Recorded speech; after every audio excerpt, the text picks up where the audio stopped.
इसी प्रकार से महाराज श्री के श्रीमुख से कथा प्रसंगों का निरंतर आनंद लेने के लिए पूज्य श्री के आधिकारिक YouTube चैनल को जरूर सब्सक्राइब करें और बेल आइकन को दबा दें।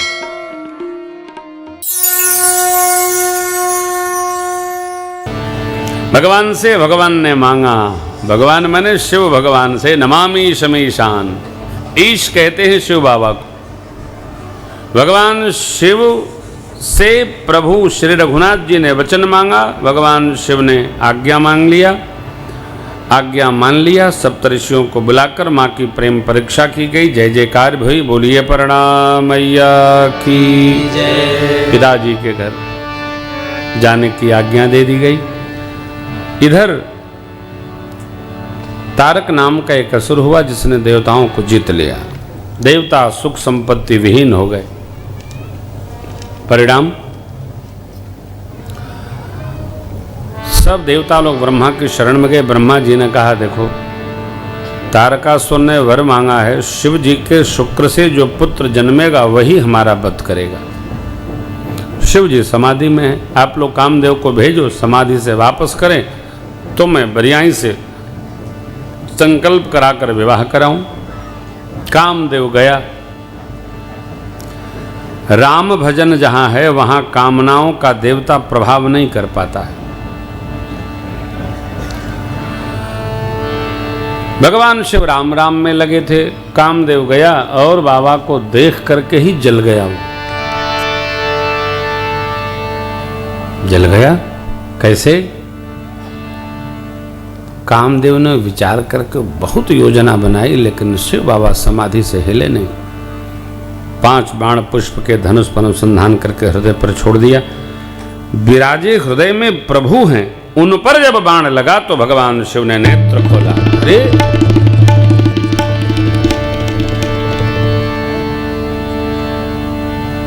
आम्र पल्लव में छिपे कामदेव को बाबा ने देखा। एक पल का आवेश हुआ, तीसरा नेत्र खुल गया और बाबा तापसीवती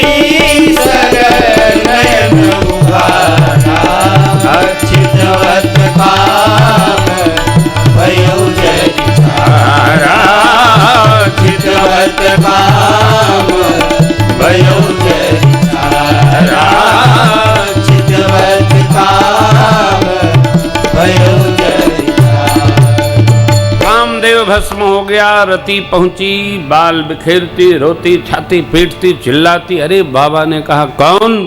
मैं रति। कैसे आई? आपने मेरे पति को भस्म कर दी?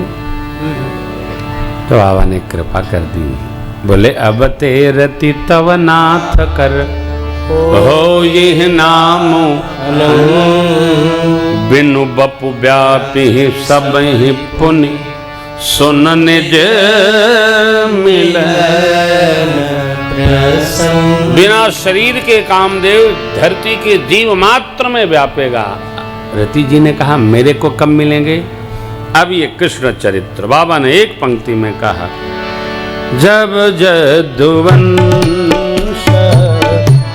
कृष्ण अवतार, जब जदुवंश कृष्ण अवतार, होई हरण महामहि भार, होई हरण महामहि भार, कृष्ण तनय होई पतितो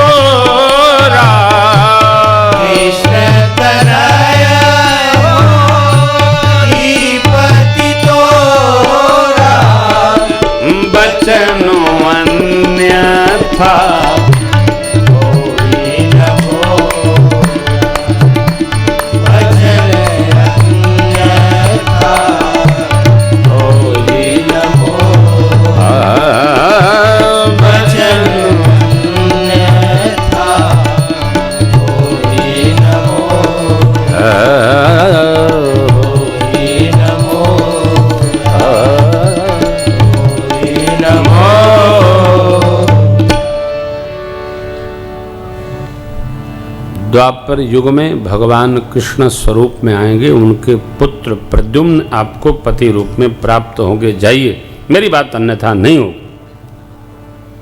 रति जी वरदान पाके गई। पिता को सब समझकर भी मौन रहना पड़ता है। पिता को हर बात में नहीं बोलना, हर बात में नहीं डपटना, समय पाकर समझाना। देवता अलग अलग आए, एक साथ प्रशंसा अलग अलग। क्यों?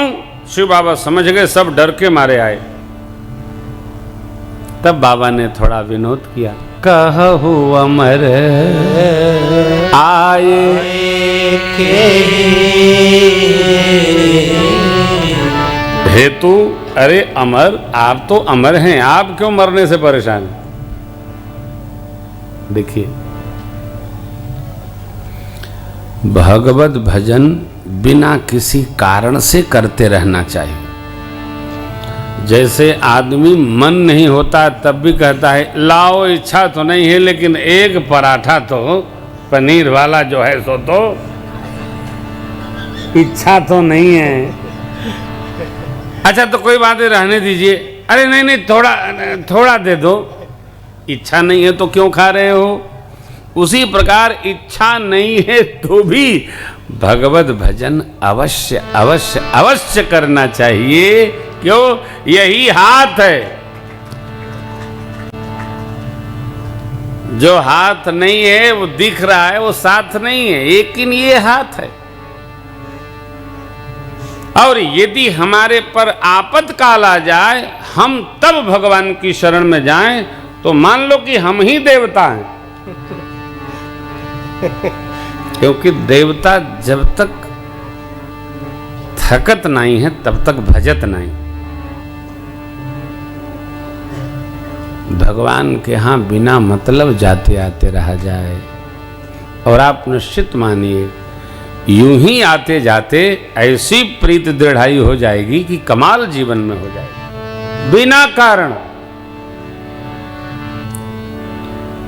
अकारण मिलते रहने से जब कारण होता है तो मिलने पर संकोच नहीं होता है। अकारण मिलो, अकारण आते जाते रहो। भगवान ने पूछा, देवता शांत।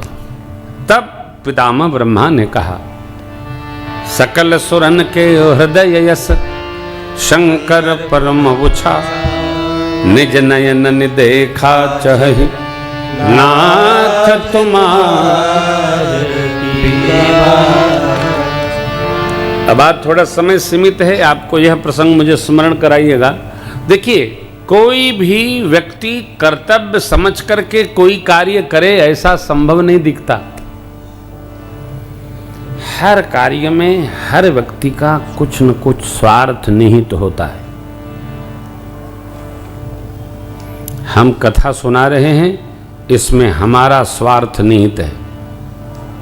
आप सुन रहे हैं, उसमें आपका स्वार्थ निहित है। यजमान परिवार संस्था ने हमें बुलाया है, उनका अपना स्वार्थ निहित है। लेकिन जब भगवान की ओर तीनों स्वार्थ जाते हैं तो इन्हीं का नाम परमार्थ हो जाता है। ये तीनों परमार्थ है। हम हमारा परमार्थ साध रहे हैं, संस्था अपना परमार्थ साध रही है, और श्रोता समाज अपना परमार्थ साध रहा है। बाबा का विवाह कोई नहीं चाहता, लेकिन हेतु क्या है? तो परमार्थ। जब तक विवाह न होगा, शिव शक्ति मिलन नहीं होगा, कार्तिकेय भगवान का जन्म नहीं होगा, तब तक तारकासुर का वध नहीं होगा। भय देव सुख संपत्ति रीते मार दिया। सप्तऋषियों को बुलाया गया, सप्तऋषि गए, मां को सुनाए कामदहन वरदान, जय जयकार किए। पिताजी के पास गए, कामधन वरदान सुनाए, लग्न पत्रिका लिखवा कर लाए। बांच के भगवान ब्रह्मा ने सुनाया।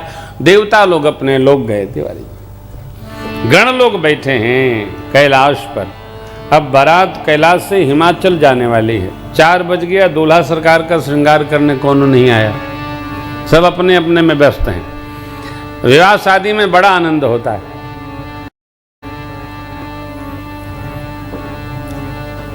विवाह घर से हो रहा हो और किसी वयोवृद्ध का कोई भी कपड़ा भूल गया हो तो आपको कोई कपड़ा देने वाला मिलने वाला नहीं है। क्यों? हर व्यक्ति अपनी तैयारी में है।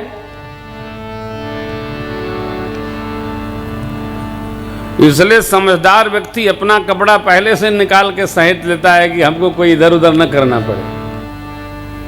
शिव बाबा तो दिगंबरी है हो, बड़ी कठिनाई भाई। कोई नहीं आया तो गणों ने बाबा से कहा बाबा कहिए तो हम ही लोग सजा दें। को स्वामी जी लिखते हैं बाबा ने अनुमति दे दी और शिव ही शंभो गण कर रही श्रृंगारा जटा मुकुट मोरु सवारा कुंडल कंकन पहिरे व्याला तन विभूति चिदाभस्म हरि छाया शशि ललाट सुंदर सिर गंगा नयन पीन बासुकी का जनेऊ बना करल कंठ नरसिर नरमुंडमाल अशिव वेश शिव बाबा कर त्रिशूल विराजा त्रिशूल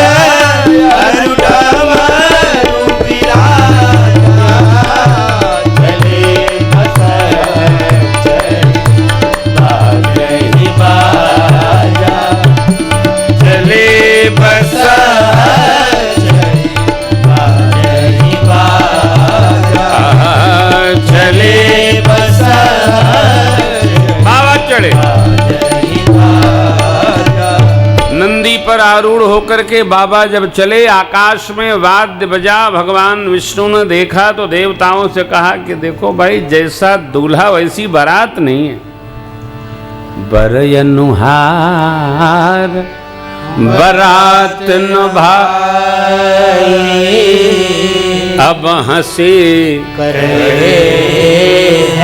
पर पूरे देवता लोग बोले क्या करूं, दूल्हे को अलग किया जाए। भगवान ने कहा ये न करिए, आगे आगे चलिए तो दूल्हा महाराज अपना समाज स्वयं बुला लेंगे।